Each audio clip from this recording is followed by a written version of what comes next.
Ba't hindi agad lumabas eh, no? Ayan o, pababa. Engine brake.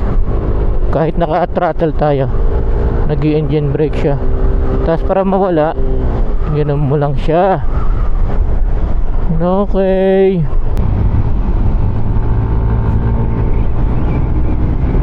Sarap. Same process pa rin, ganun pa rin. 1, 2, 3, then close the throttle para mag-reset yung ibinigay mong downshift sa kanya.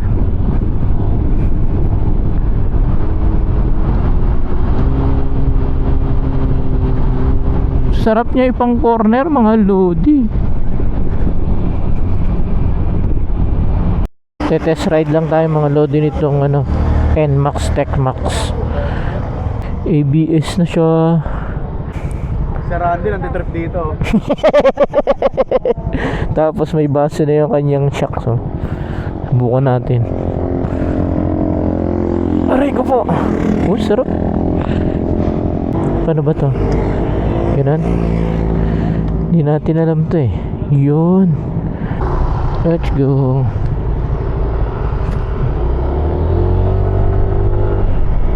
Lakas ng preno. Pababa ulit. Shift. Shift. Shift. Nag-engine brake siya mag-isa. Pag hindi mo siya tinwist yung throttle, hindi mo mawawala. Ayan o, kinlose ko yung throttle na wala na. Ang mangyayari kapag ka nagpa-paddle shift ka, mababawasan yung kakapitik mo ng preno, mga lodi. Kasi siya na mismo yung kusang magpapabagal sa'yo. Aerox mga lodi oh. Ganun pa rin siya, may baso. Dual disc brake din. Yan ah, dual disc brake. So tingnan natin kung ano naman ang performance nito. Ito ay naka anong mode mo? Sports ulit. Nay, palit daw. Sabi ni Boss Allen.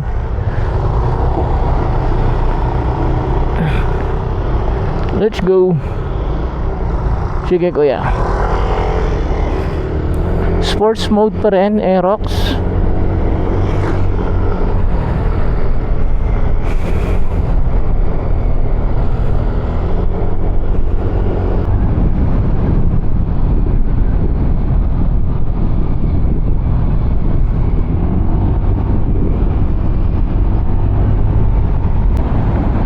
Good morning. Tayo ngayon ay pupunta ng Y-Zone gamit natin itong ating si Pitpit mga lodi, no? Tayo ay isa sa naimbita na magra-ride papunta ng Tanay Rizal. Malapit lang naman yan sa may BNK. Hindi natin alam kung ilang riders ang kasama at saka kung ano-ano mga model ng scooters. Siyempre tayo ay nagpa-full tank na. Full tank? Mayaman yarn.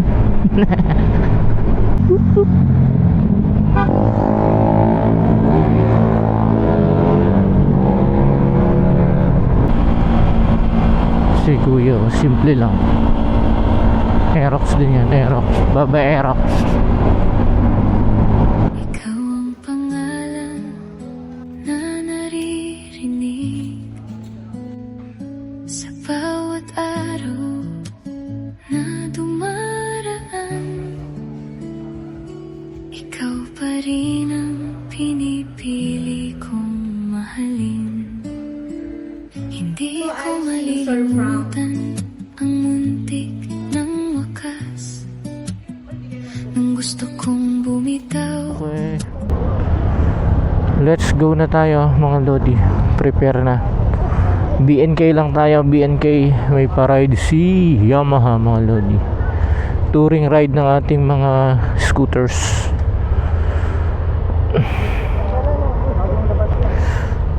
Ay Lord, bahala ka na sa aming magiging ride.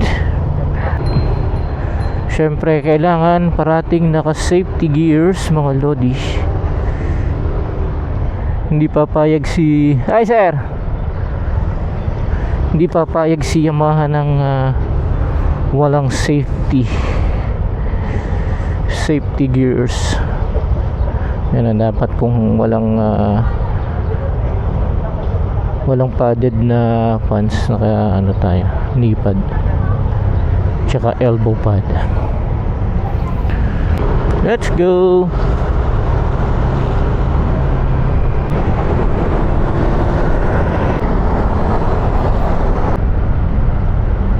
Alright, White Plains na tayo. Si Boss Allen. Peace out yo. Ito yung ating backup vehicle at saka Media Man.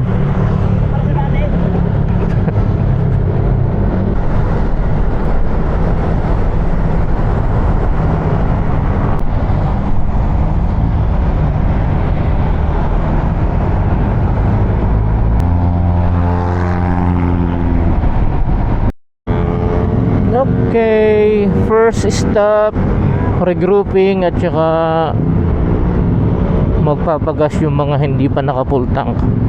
Tayo naman ay full tank na kanina, no?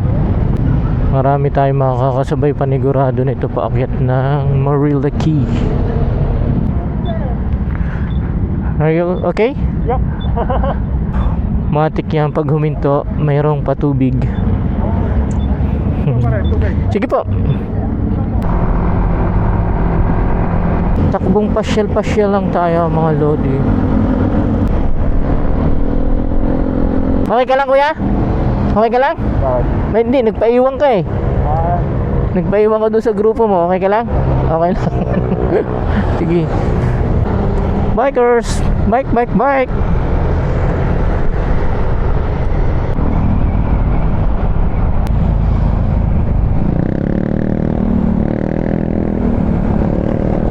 Ang daming tao kasi rito kaya mahirap maghintay. May mga big bike po. Ba, may Jollibee na? Jollibee goods. Hi. Lord, please guide us. Kasi marami na kami makakasabay na makukulit dito dahil kornera na. Pakigabayan nyo po ang aming Yamaha touring ride na kami ay makarating at makauwi ng safe sa aming mga tahanan.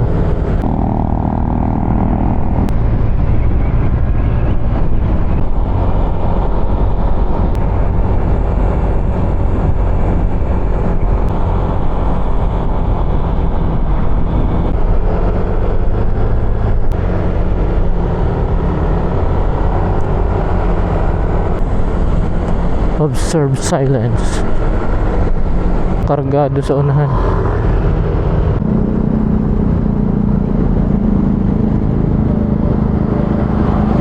Pasok ngani.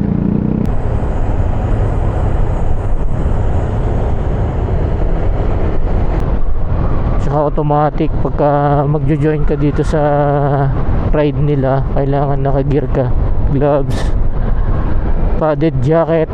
Kung wala naman ay elbow at saka knee pad. Automatic yan.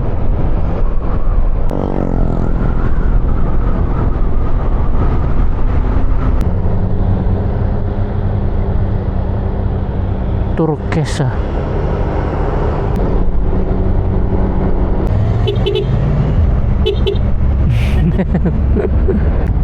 Alright. Pasok mga suki. Ayan na tayo. Aayusin lang yung pagparada para masaya. Ha? Dami rin palang tao rito. Oo, maraming tao rito lagi. Baka dito tayo. Dito siya, dito. Tatabi tayo sa gwapo. Yan. Hindi lang experience yung pinaka-goal namin eh. Para maramdaman ninyo kung ano talaga yung sense yung pagbili ng Yamaha product, pag-support sa amin. Kung sino po ba dito yung mga rider na aggressive talaga sa pagmamaneho? Wala pong mali siya naman kung may mga aggressive. Wala nga amin. Wala nga More amin. on, ang ating riding style po is aggressive ba? More on sporty. Tapos mahilig po tayo katulad kanina, mga cornering, mga racetrack po. Ito po yung mode na gagamitin po natin. Sports mode po. Okay? Pero kung ikaw naman po is takbong pogi, takbong chillax, paglabas mo ng truck, paglabas mo ng bahay is traffic agad. Traffic mode ka po. Sorry. Touring mode ka. In other words po, once na bumili po kayo ng Aerox SP o kaya NMAX TechMax po, bibigyan po kayo ng selection. Yung selection po na yun, magdedepende sa driving style niyo po and also sa driving location po. Okay? And ito po palagi ang ine-emphasize po namin. Once na kumuha po tayo ng motor na equipped ng YECBT, palagi po namin ine-emphasize na palagi niyo pong i-service sa authorized Yamaha service shop po. Kumbaga sa Y-Zone, 3E shop, doon palagi po mag-service po. Kasi yung mga personal po namin doon, sila po yung talagang na-authorize na mag-service, nag-undergo po ng training, and also meron sila lang po yung merong mga proper instrument tools such as YDT3 and special service tools and lubricants po. You need diagnostic tool to reset everything para maging back to stock settings po siya. Yan, idol. Hello po. Hello. Hello, sir. Magandang umaga po. Morning. Hindi po ako nandito para bigyan kayo ng mga jargons kung paano gamitin yung motor, kung ano yung tech ng motor, or kung ano yung high-tech parts ng motor. I'm here to set a mindset kung ano po ba yung Aerox at saka yung NMAX TechMax. No? Kasi I've used both, and sa experience ko po, yun yung mismo isi-share ko sa inyo. And to help you think then on how to choose between the two. Tanungin ko po kayo, ano po ba importante sa inyo pag nagra-ride kayo? Yung forma ba at saka bilis? O yung comfort at saka user-friendly? Ano po sa dalawa yung mas pipiliin nyo? Comfort. Yung iba po, pogi. Di ba? Papogi yung iba. Kasi pag nakamotor ka, ang habol mo talaga is yung pag dumaan ka, makita ka ng crush mo. Click, di ba? But, mind you, I've been to many motorcycles and doon po ako nagsimula sa comfort. But as the years go by, yung riding pace kasi natin nagbabago. Especially when overtaking, di ba? Safety natin yan. And when you pass through roads, especially sa Maynila na lang, di ba? Iba-iba yung riding conditions. May mga surprises, may mga sudden acceleration ka na kailangan gawin, sudden braking. So, choosing between the two motorcycles is crucial, no? Because mind you, this is not a question of kung ano yung mas maganda or kung ano yung mas saleable sa kanilang dalawa. Kasi parehas Yamaha yan, no? I'll be biased to say, basta Yamaha okay, but to help you choose on what to have on your future bikes, para sa akin kasi, ang issue dito is kung ano yung mas bagay sa lifestyle ninyo. Kung puro ride ba kayo on a weekend basis, on a daily basis, going to work from point A to point B, doon po pupunta yung usapin sa kung ano yung motor nyo. Iba naman po na hindi nakakilala sa akin. Ako po is leader po ako ng isang group na called, kung tawagan ay Aerox Club Philippines. It's a national group with 86 chapters all over the country. And we promote po na mag-ride gamit ang Aerox, mag-enjoy sa araw-araw gamit ang Aerox, at magkaroon ng stress-free community ng riders na gumagamit ng Aerox. Same process pa rin, ganun pa rin. 1, 2, 3, then close the throttle para mag-reset yung ibinigay mong downshift sa kanya. Yan o, downshift kasi magko-corner. Ang galing ni ate.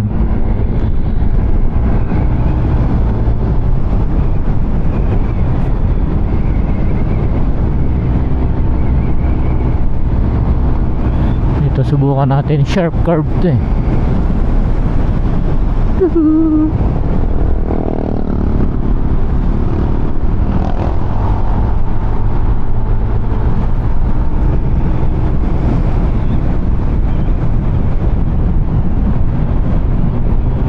Gamit na gamit niya, oh. Sarap niya gamitin, oh. Nakababad na tayo mga lodi, ah.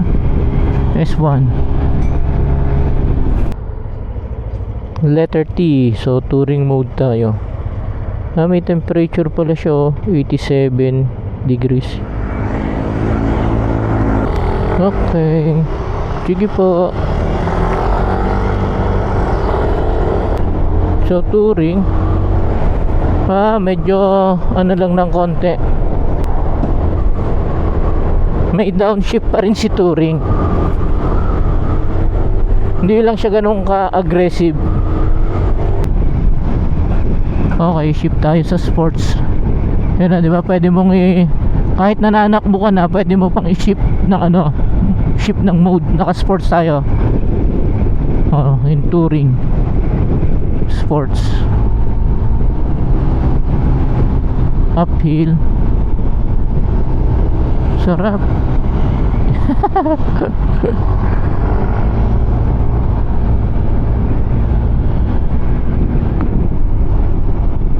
Sarap niya gamitin.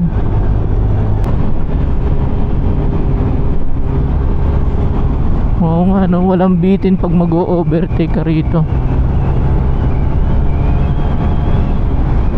Lakas eh. Sarap.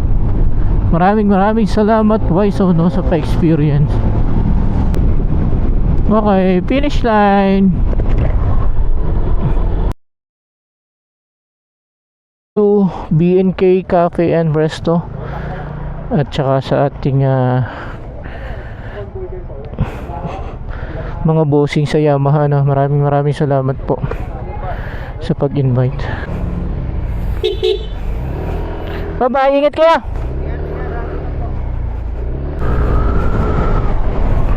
Medyo bibilisan natin ng konti mga lodi kasi baka mag-alangan tayo, alauna na. Although sabi naman sa mapa ay kaya nating kuhain ng 10 minutes, pero wag naman ganun ka bakbak na. Hindi natin masabi, baka mamaya may mga nasiraan dito sa daan at mag-cause ng traffic na. Na-miss natin yung pictures ng bagong Aerox, yung pindot-pindot.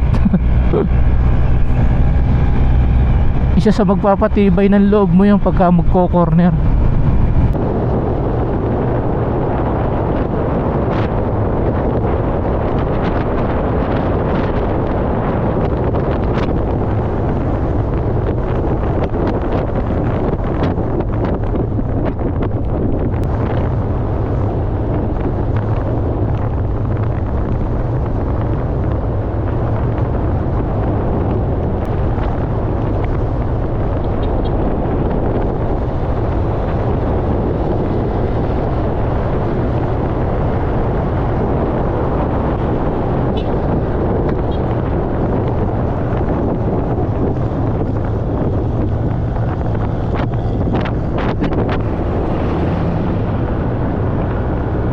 Thank you and sorry Yamaha Philippines and Wiseau. Thank you dahil sa pag-sponsor ng breakfast ride. And sorry kasi hindi na tayo nakasabay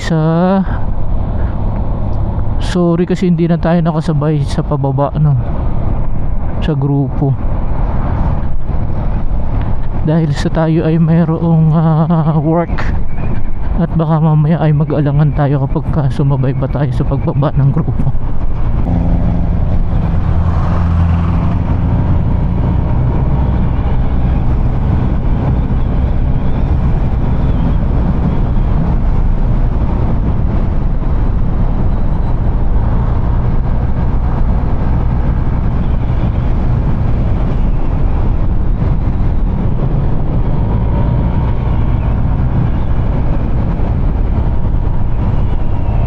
Oops, baka may surprise.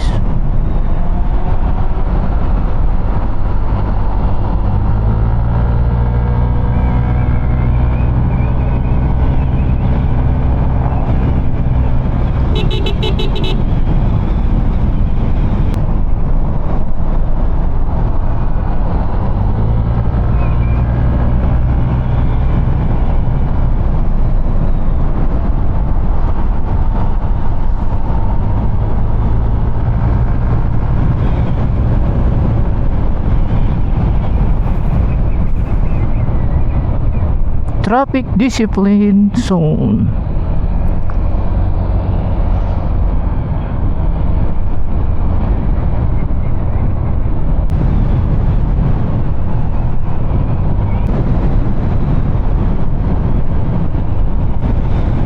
Congratulations Y-Zone and Yamaha Philippines, no, sa isang successful na breakfast ride.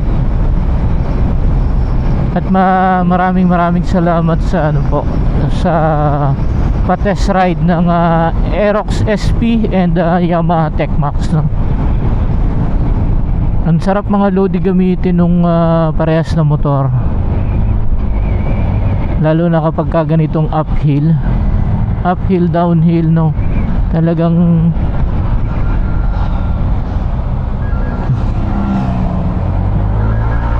panalo siya. Hindi mo na kailangan pumiga ng preno kapag mag-slow down ka. Pipitikin mo lang yung kanyang shift knob. Kusa na siya mag-engine brake at saka magre-rev up. Ganon ka ano yung technology na nakakabit sa kanila. Tapos kapag tumatakbo ka, pwede ka pa magpalit ng mode kahit tumatakbo ka na. Pwedeng touring, pwedeng sports. Pero parang mas maganda pagka naka-sports ka na, kasi konti lang naman ang diferensya nila eh. Hindi naman siguro kakain ng ganong kalaki sa gasolina yan. Magbabari na lang yun sa magiging ano mo, throttle habit mo.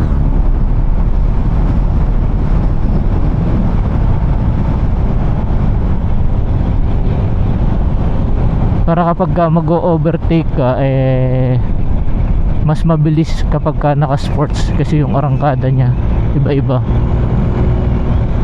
Medyo may dating ng konti kaysa sa naka-touring.